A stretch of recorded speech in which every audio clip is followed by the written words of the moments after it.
And now, North American Foundations with Gary Sider. Hello, and welcome to North American Foundations. I'm Gary Sider. Today, we have three guests with us here today. At the end is Mike Kirker. He is with DRS Engineering Contractors in the Denver area. Christy Johnson, she's with Hubbell Chance Company. And on my immediate right is Steve Gencarelli. He's with Danbro Distributors in the Philadelphia area. Welcome, everybody. Good morning, Gary. Thank you, Gary. Today I thought we would start off by talking a little bit more about the applications of helical piles and other types of deep foundations, micropiles, resistance pier systems. And so, Mike, I know from your experience, you have a lot of different experience with deep foundations in your markets. That's right. Would you like to elaborate a little bit more on your philosophy, what you do and why? Well, in our market, and primarily it's the Rocky Mountain Front Range, we've got quite a variety of soil conditions, but frequently we're dealing with expansive soils which dictate that we use some sort of a deep foundation system. So for us, it's important to have a variety of good quality deep foundation products that we can install to meet the engineer specifications. And so your choices that you typically go to, what is your bag of tools that you use? We'll start out obviously with the soils report, and we'll look at soil profiles. And typically, again, when we're dealing with expansive soils, we want to drive our deep foundations, at least below 25 to 35 feet. So why is that typically? What's driving that depth? Well, what's driving that is what we call the depth of wetting. So as we introduce moisture into our soils, we have an expansive condition. So we want our bearing capacity, our bearing points below that expansive strata. So in the sense of a helical pile, you would have to put the helix plates below that depth, That's right? right. That's right. So, and again, typically, it's debated quite a bit, but 20 or 25 feet is the minimum that we want to get those plates in. And, sometimes our soil conditions require that we use different systems, quite frankly, because we have to get those minimum depths. So in what conditions or situations would you use a helical and say a micropile? And I'm talking a traditional micropile that is a drilled, and grouted type system. I mean, you can elaborate on Right. that. Well, the helical is a great product where we have a consistently densifying clay, for example, that we know we can screw that pile in and achieve those depths without going to what I would consider extraordinary measures to get to those depths. If the ground is too hard or we have some deep thick sandstone interbeds in there, we may drill and do a traditional micropile. Or we even use the resistance product a lot where we do a pre-drill to that minimum depth. So what is a resistance? What does that mean? Well, resistance, what do you do in your market with resistance? That it's a hydraulically driven pipe. We use the existing foundation typically as the reaction force, so we can drive off of the existing foundation. And again, to achieve those depths, now obviously if your ground condition is soft enough, you can just drive from surface all the way through that expansive strata. So what you're relating, it sounds like to me, is that a lot of the decisions on helicals versus a drilled micropile or resistance is soil conditions. I think what you're saying is the helical system isn't always going to be the first choice simply because you may not be able to screw it through those soils. Right, and frequently we'll take all the information we have and attempt to maybe install a helical, and then we decide in the process that maybe we need to switch over to a pre-drill resistance pile or maybe a micropile or maybe a combination of them. But that's right. We try to get the best information up front as we can and pick the right product. Steve, I want to move over to you because you're obviously in a different part of the world over in the Philadelphia, New Jersey, New York area. From a diversity of applications and like more recently, what's happening in your markets, could you elaborate a little bit more on what you're doing and particularly when it comes to the Hurricane Sandy? Yeah, Gary, you have like a lot of, our soil types are very diversified from up in Maine. We got the rock down into Boston, you got some blue clays, and then you get further into us and it turns into sand and gravel. Taking us down further down and you get some more silty clay stuff in Baltimore and over. You do get your other expansive soils closer to Washington. But when Hurricane Sandy came in, the biggest and most devastating part of it was erosion. A lot of them are on these timber piles and basically it eroded very, very down the deeps. And basically we've been talking to thousands and thousands of homes and townships that that need an option to install that really they can't have vibrations. They can't move their homes. The only place they can do is jack them up to get them above these floodplains. And what's driving that? Why are they having to jack them up? What's basically the cause? FEMA calls and they create zones that are out there that have certain criteria. Let's make sure the audience knows what's FEMA. Some of us may FEMA not know. is the federal emergency. It's the management that basically dictates. They do a lot of research to dictate flood levels and lines, base flood lines. And the homes need to be above it in order to get certain insurance premiums. And obviously everybody wants to do that as cheap as they can and to not break their bank too. But they want to get their homes up above it so that when the next storm comes, they're safe, secure, it stays there, and they're still able to live their lives. So they got to raise them up because of storm surge, erosion, things like that happened obviously during Sandy. Right. So what systems, what type of foundation systems can be used or are used in those situations? Well, the one, if they can take the house, move it up, move it somewhere else, then they can get a guy in there to drive pile if there's not neighbors complaining, if there's other, structures next to it, the vibrations, a lot of things into it. But in most cases, as everyone knows along the shore, they're tightly close together. So the only place for them to go is up. And you only want to lift his house as high as basically you need to. And what fits to that? The helical piles. The helical piles come in sections. They come in 3 foot, 5 foot, 7 foot. And these guys can get under there with their small equipment and install the pile down into the ground. And they can install the entire system and then bring it up to the underside of the home, and now you have a pile foundation system, and they just ease it back down. Okay, so it's either, if they have the ability to, they can either use a timber pile or driven timber pile. Is that what's usually used, is a timber pile? Typically on the ocean when there's nothing around it, that's what they if they pound in. can't do that, then you have to go under the foundation, or under the building, I should say, to be able to install the piles. Okay, very interesting. From a technical support, or from the standpoint of what both of you gentlemen, what do you look for when it comes to helical piles, resistance piles?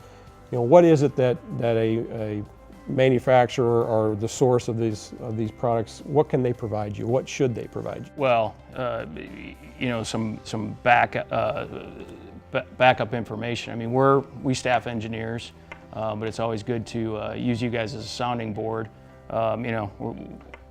We don't want to fool anybody into thinking we've done everything out there that could possibly be done, and frequently we're faced with a new challenge. So we can send it your way, and you can put it out there, and it's just a good community to have around you. Okay, so you're basically looking for support as a like you said, as a almost a sounding peer board. review kind of a type of thing. Okay. A lot of times we'll come up with our ideas about the best way to approach something, but then we can send it in your direction for some peer review, and get a lot of great feedback from that. We're not lone wolves out there trying to figure out something new. And Christy, from your perspective, when we talk about markets and diversity of markets, what is your, what do you look for? Is this something that how do you, with your position with Hubbell Chance, is this something that you deal with every day, or how do we help our... It is, Gary, and the systems they mentioned, why Chance is superior is the mill-use untraceable steel, the warranty. We're 100 years strong. We've invented the system, and we offer the technical support and all the items that go into the quality system that we have at our factory. So all these things compile a quality system and the quality solution that you're looking for timely. So you've thrown out a lot of different topics which we need to, we'll try to discuss here, quality and warranty. So you're talking about the actual products themselves. Correct. Okay. The Chance brand and Atlas brand systems are all ISO. The factory is ISO certified, which means we have a quality system in place. Anything that goes out of our factory is 100% tested. There's a quality system to ensure that the highest quality exists within all of our products. Okay. We're pretty close to the end of this segment, so we'll come back. So right now we'll take a quick break and be right back. Thank you. North American Foundations with Gary Sider will return after these messages.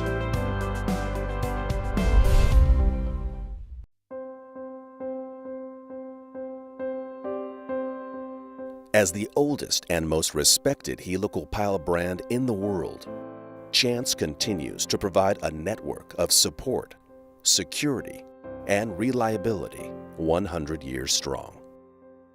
Building code approved. Prime Steel Mill Direct with product traceability. ISO 9001 certified. Made in the USA. When looking for the most trusted foundation solutions, architects and engineers worldwide turn to Chance Civil Construction, America's ground force, since 1912.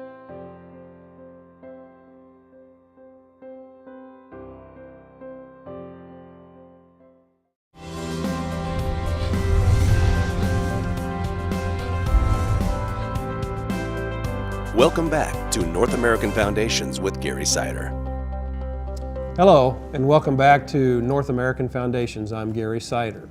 Where we left off, Christy was talking about manufacturing, quality of manufacturing, and what that really means in this business is in deep foundations, and specifically in the case of the Chance, the Hubbell products manufacturer. Would you like to elaborate? I'd like for you to elaborate a little bit more. What does that mean?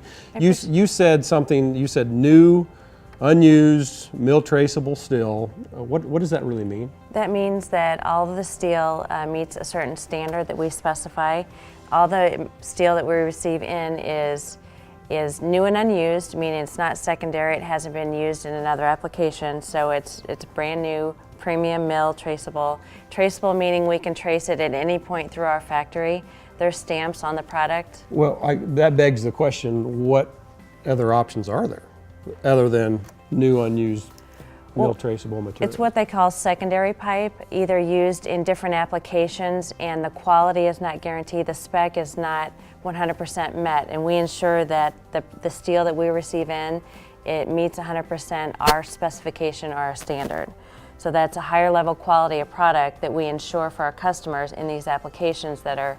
So you have more control over the materials you're using, as opposed to if you're not using those kinds of materials, there may be some aspects of that material that won't be as high a quality. Is that what you're saying? Okay. Absolutely. And functionality in the field. Okay. Christy, let's talk about ISO. You mentioned that in an earlier segment. What is ISO and why is that important? Thanks, Gary. ISO is a quality management system we have in place that ensures that our products, when they go out the door, meet the highest quality of welds. All of our welders are American Weld Society. The steel is certified by. They're certified by American Welding Standards. Sure. The steel that comes in, I just mentioned, we have specific standards that we meet 100%. But the quality system ensures that each workstation or every part of the factory has work instructions, and then we follow strictly to ensure consistency, quality in our products that go out the door, so our customers know that they are getting the best quality and brand. Well, let's move to Mike and Steve with that perspective. She's talked about new, unused, mill traceable, that prime direct materials and the ISO. Does that matter? It's hugely important to us. I mean, I plan to have my company around for a lot of years, and we're only as good as what we put in the ground, what systems we use. Frankly, sadly, there are contractors out there building this stuff in their shops. It's extremely important to us. So a helical pile or a resistance pier isn't, people can do this, like you said, just overnight or in their garage, but obviously you don't have.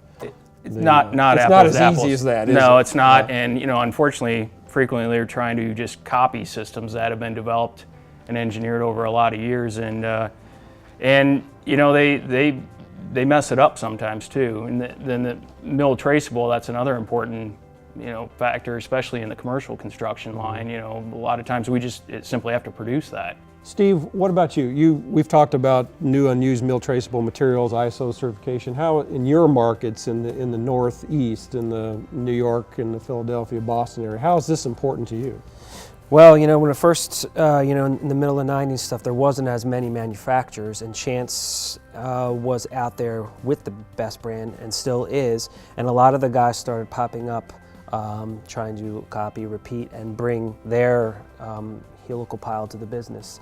And a lot of the times when we talk to a lot of our guys, we kind of get that question, you know, why you over other guys? And all the reasons that Christy talked about with the mill certs and the types of ISOs and the way you run your factories sort of really hones in on them, and then we start hitting them with all of the long-term engineering, made in the USA type of application, and it sort of brings them back, and they start to realize that, you know, these were the first guys here, and that's where they go from there. You just made an interesting comment, made in the USA. Yeah. And we all, you know, depending on your perspective on what that means and why it's important, I find that in this business, made in the USA means a lot. Would you agree?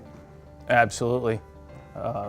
You know, I mean, obviously we're installing in the USA, you know, our people are in the USA, but it may cost a little bit more, but I think it's incredibly important to, you know, for a sound economy to support ourselves. And yeah, it's incredibly important for us, even if, you know, price doesn't dictate that. Maybe that's the cheapest way to do things. Okay. Yeah, I think something we can all do.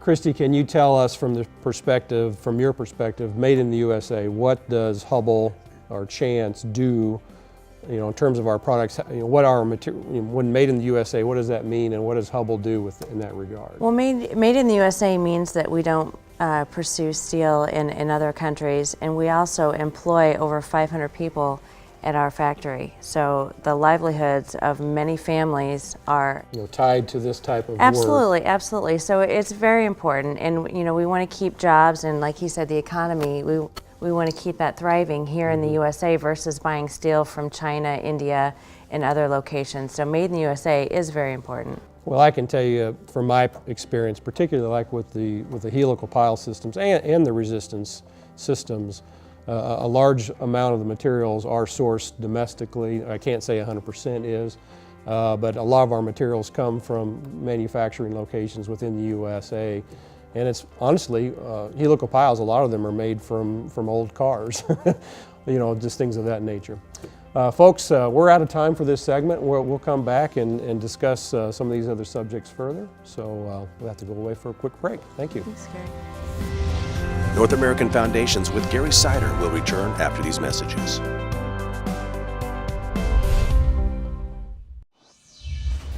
In 1888, Harvey Hubbell plugged into a bright idea. And now, today, Hubbell Power Systems is the leading worldwide manufacturer of quality brands that continue to shape the industry through new products and innovation that inspire and power progress. Our global world demands more personalized attention, and that's why the right people, the right processes, and the right products define what it is we do and have done for over 125 years. Hubbell Power Systems. Enduring products and people you can depend on. Never compromise.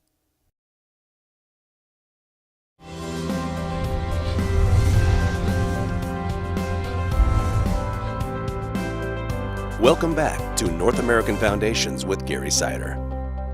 Hello, welcome back. This is North American Foundations. I'm Gary Sider.